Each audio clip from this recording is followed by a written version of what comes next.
For God's sake, don't touch it. Dad, what's wrong with the telly?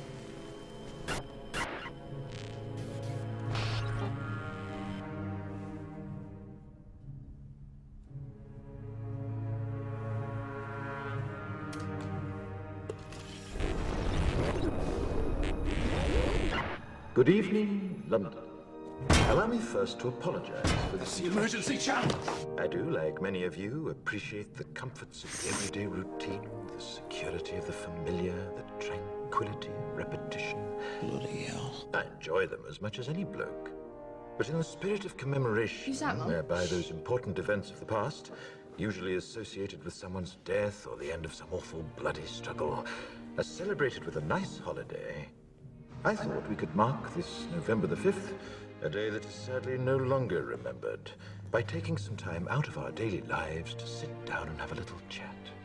There are, of course, those who do not want us to speak. Let me think, just let me I think. suspect even now, orders are being shouted into telephones, and men with guns will soon be on their way. It's Chancellor Sutler. Damn it! Why? Because while the truncheon may be used in lieu of conversation, words will always retain their power. Words offer the means to meaning, and for those who will listen, the enunciation of truth. And the truth is, there is something terribly wrong with this country, isn't there? You designed it, sir. You wanted it foolproof. You told me every television in London. Cruelty and injustice, intolerance and oppression.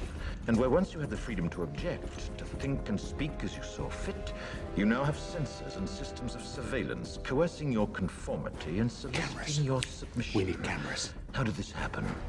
Who's to blame?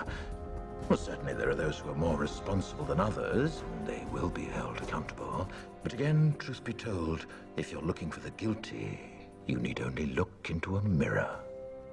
I know why you did it. I know you were afraid. Who wouldn't be? War, terror, disease. There were a myriad of problems which conspired to corrupt your reason and rob you of your common sense. Fear got the best of you, and in your panic you turned to the now High Chancellor Adam Sutler. He promised you order, he promised you peace, and all he demanded in return was your silent, obedient consent. Inspector, you're almost through. Last night, I sought to end that silence. Last night, I destroyed the Old Bailey to remind this country of what it has forgotten.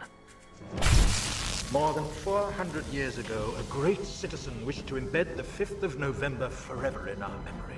His hope was to remind the world that fairness, justice, and freedom are more than words. They are perspectives. So if you've seen nothing, if the crimes of this government remain unknown to you, then I would suggest that you allow the 5th of November to pass unmarked. But if you see what I see, if you feel as I feel, and if you would seek as I seek, then I ask you to stand beside me 1 year from tonight, outside the gates of Parliament. And together we shall give them a 5th of November that shall never, ever be forgotten.